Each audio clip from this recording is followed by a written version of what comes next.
Because with me now is Ben Wood from CCS Insight, formerly of Gartner. He's a head of research at his new company, and he, many are saying, is actually the guru. I've actually grabbed him from his panels, this meeting. Ben, thanks for coming on the show. Hi, John. You are apparently the ears, the eyes of this entire conference. I know you have a different phone every 2 weeks that's biked into you. What's your take, first of all, of the Google speech last night? How much of an impact, how much of a punch is Eric Schmidt packing? Well, it's interesting, telecoms is still a big draw. We had Bulmer here, we've got Schmidt here from Google, and I think this is the reflection that we're moving from the 20th to 21st century, new business models, and everybody's looking at Google as they make this big bet on mobile. So the Android software, Sony Ericsson got one, Samsung Wave. Are you convinced? Have you got a phone? You've got a phone in your pocket, I know that. Are you convinced by it? Well, I think it's very exciting what they're doing. They've come in, they've really shaken up the industry, and there's an avalanche of Android products here. So, we're seeing forecasts of, many, many tens of millions of Android devices, which was almost unthinkable 2 years ago. So there's this big wave of change that's certainly happening. So do you think it was talking about Apple before this conference, now it's all about Android? Well, I think that, what's amazing is that we're even talking about technologies like that. Consumers are going into stores and asking for Android. It's almost unthinkable. Apple has still had a big, big impact, and they're the kind of, elephant in the room here. They never come to any of these shows, but the influence they're having on many of the phones that we're seeing here is clear. Crisper user interfaces, just like Microsoft announced on Monday. They've gone down that route. What about the Windows 7 mobile software? I know there's much talked about, everyone's waiting for this. There's blogs galore about this new big launch.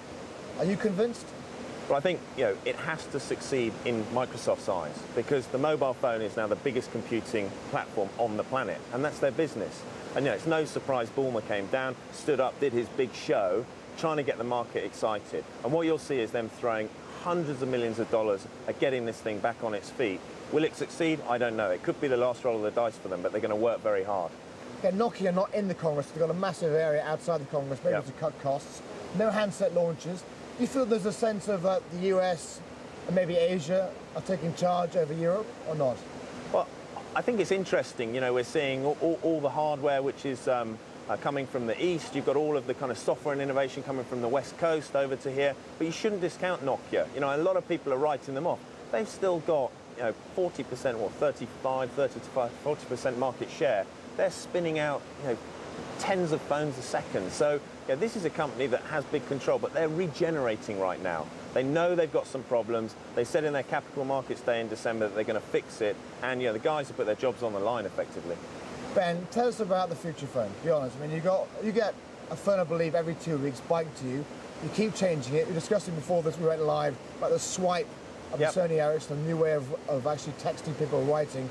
What's it going to be in 5 years' time? And which one phone here has blown you away and you think, wow, that's going to be incredible? I think as an industry, we're obsessed with technology. Here a few years ago, you were down in Cannes as well. We were obsessed with this gigabyte kind of arms race, who had the best camera. Then we moved on to, so that was the megapixels. Gigabytes we were talking about as well. Storage, here it's gigahertz. How fast is your phone? And the screens. Samsung, their phone's really interesting, this Wave phone. The screen on it is so gorgeous, you kind of want to lick it. It's fantastic. You've got Sony Ericsson, they've come out, 3 new Android phones. People were writing their obituary, but it was too early. They've still got kind of a chance to do something.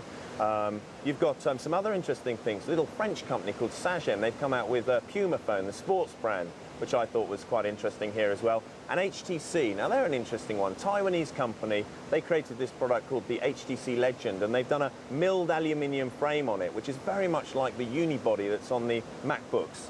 And to me, that's really interesting. Have they scooped the design language for the next iPhone? We'll find out. 5 years in this industry, though, my crystal ball ain't that good. You were at the party last night. Duran Duran were playing. They got one song, Hold Back the Rain, since we worked out, excuse the pun. Stephen Fry was comparing. He likened it, I believe, to the sex industry.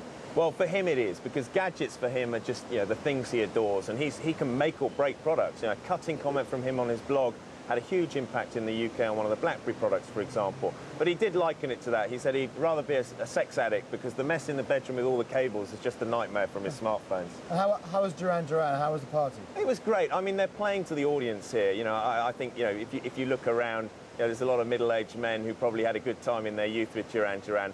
But the irony is we need to look forward. That's why Google were here. That's the future. This whole disruptive web speed approach to things. We've got to sharpen up our act and really get more into that mindset. Overall conference quickly, attendance is down, do you feel? It's changing. So, I'm impressed by how many people are here, but it's been in decline. But a lot of people come in now for maybe 1 or 2 days rather than coming for the duration of the week. Budgets are tight. People haven't got the travel budget they used to have. Ben Wood, thanks for coming on the show. Ben Wood there, again, I call him the Google, the Oracle, if you like. He's been talked about. Getting him on this TV show was quite hard. He's been doing panels all week. Ben Wood there.